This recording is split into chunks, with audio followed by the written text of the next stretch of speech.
Welcome, DLDs, dreamers, learners, and doers.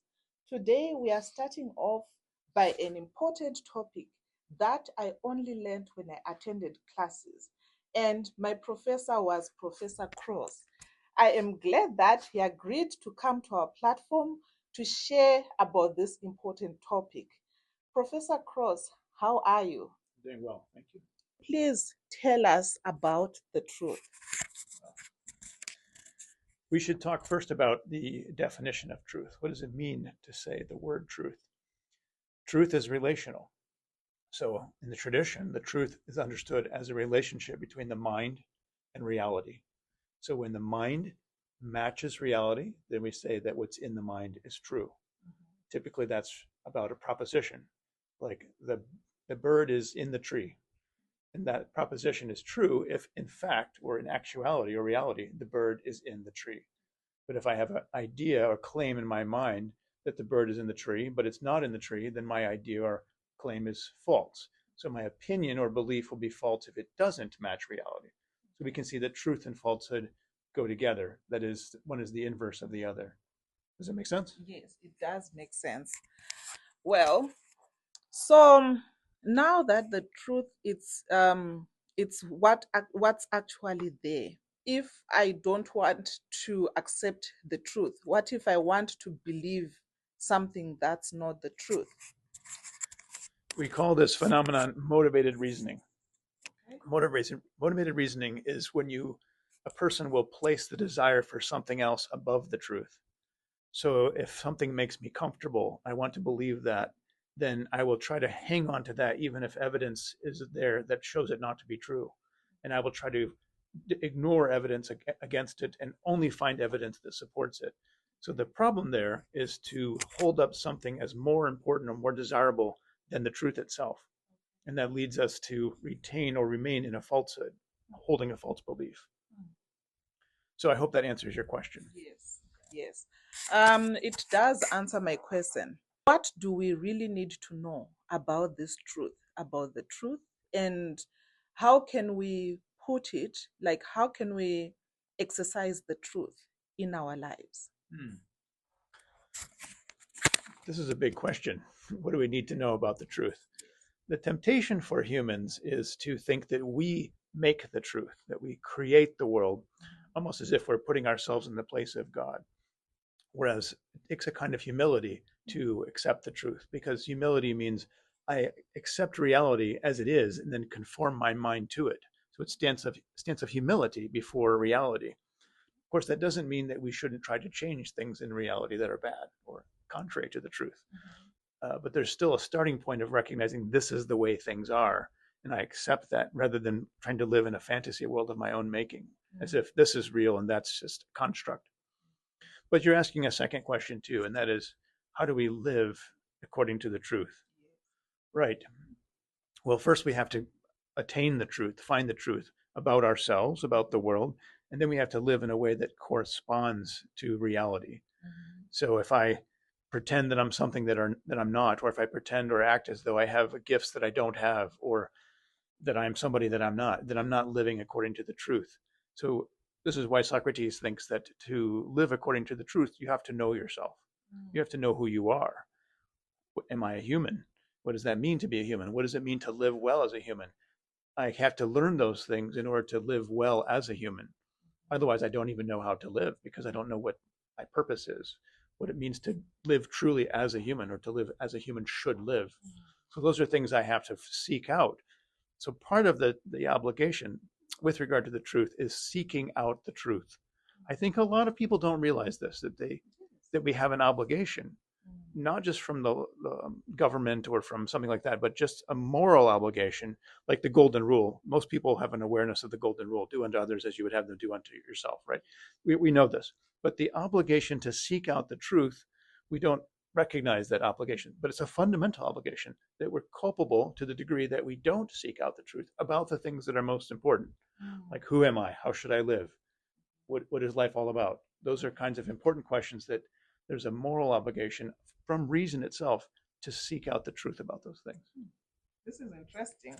This is really getting interesting. So it's our moral obligation to seek out the truth. Right. But we have moments when we choose not to believe the truth. What happens? How do we know? Do we get a conviction or not? Or because we are human, we do sometimes choose not to accept the truth. Right. Yes. So how does that all work out? When I was younger, I used to think that we're the rational animal, as Aristotle said, we're rational animals. Therefore, we would always just accept the truth whenever we encountered it. But the older I became, the more I realized that's just not true at all. There's, in fact, a famous line in a movie, A Few Good Men, where Tom Cruise says to the Jack Nicholson character, or vice versa, "You can't handle the truth." And it's a kind of toss away line, but it sort of represents the human condition. It's very hard for us to receive the truth. Simple truths like 1 + 1 = 2, of course, no one denies that. But any truth that implies a kind of moral obligation on our part, or a kind of burden or obligation or requirement to change or to give up some kind of pleasure or some kind of something that's comfortable to us, we tend to not want to accept that truth. We will take the evidence and look away or hide it or just discount it or dismiss it somehow. And this leaves us in a condition where we can be remaining in a falsehood and not even know it, but we're what we call self-deceived is the term. Self-deception is where you're responsible for your condition of ignorance because you chose not to pursue the truth when you should have. And that kind of condition is very common, surprisingly common. Like lots of people in a condition of self-deception to some degree or other, because the truth is out there, the reality is out there, but they want to believe a certain way, and so they hang on to the beliefs they have rather than really allowing themselves to investigate, is what I believe true or not? It takes a great deal of intellectual courage to seek out the truth because it's so much more comfortable to just stay where you are and not to look under the hood, so to speak, of your beliefs. Is it really true? Because I would have to be willing to give up all these things I believe to accept that, and that's very, very uncomfortable. It makes me nervous, right? It makes me anxious. Yes. I don't want that. Therefore, I'm just not going to look that way. That's a very common thing to do. So how do we know? Well, we have to be this process. The practice is the practice of self-examination. You have to examine your conscience. Am I actually following my conscience? Not just regarding my actions toward others, like how am I treating other people, but am I following my conscience regarding this obligation to seek the truth? And if I'm not doing that, and if I'm examining my conscience, then I can find out that I'm not doing it, that I'm not seeking out the truth. But if I don't examine my conscience, I might just go through life and not realize that I'm doing this until maybe a friend would tell me it or something like that. Oh, you're not looking honestly at this evidence. So sometimes we need friends to help us see that we're not doing it. Or have you thought about this more carefully? Have you looked at this evidence and no, you can't just use that reason. That's not a good reason. Sometimes we need friends like that. I guess that goes down to the type of friends as well that you have, because there are people who are good at manipulating others, but I don't know how this works out. You might have a friend who is very good at manipulating you or controlling you, but somehow when it's the truth, you know it.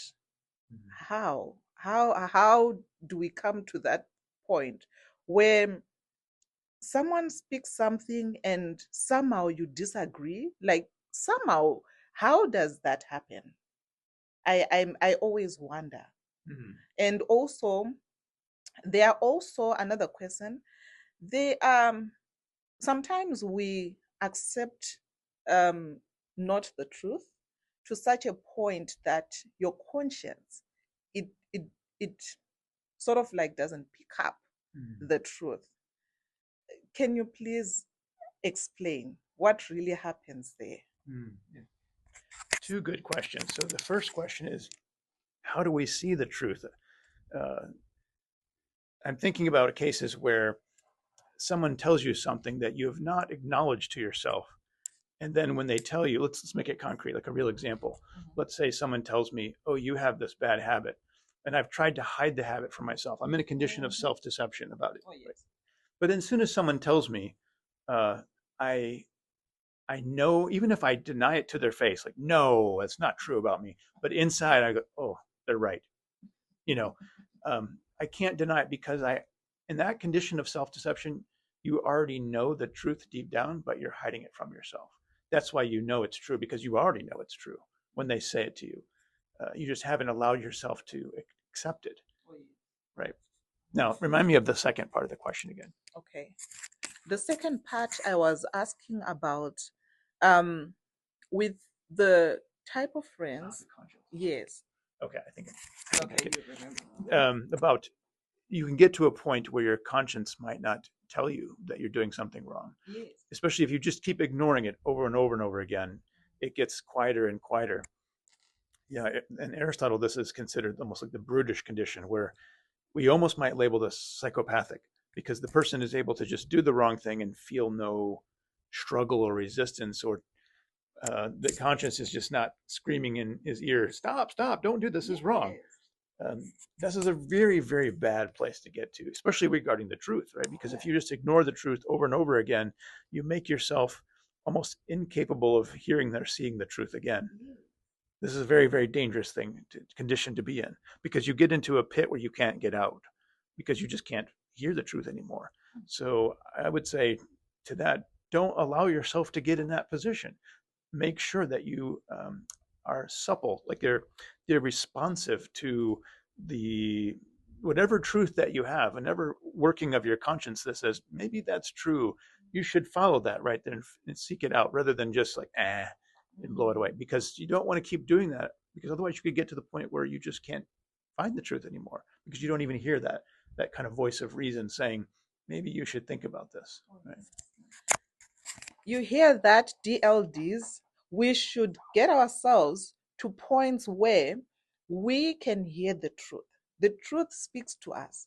But if you keep on pushing it aside, you are going to come to a condition. It's actually a condition. Yeah. You labeled it a condition.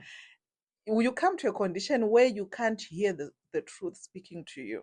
So DLDs, being dreamers, being learners, being doers, we started with this conversation of the truth. We want to be honest with ourselves. Let's stay honest with ourselves in our dreams, when we learn and when we do. Thank you so much, Professor Cross. I'm sure our viewers have more questions, and I hope you'll be willing to sit down with us and answer to some of these questions about the truth. We really appreciate you and your time. Thank you. You're very welcome. All right. Okay. Goodbye, viewers. Don't forget to comment, like, share, and subscribe.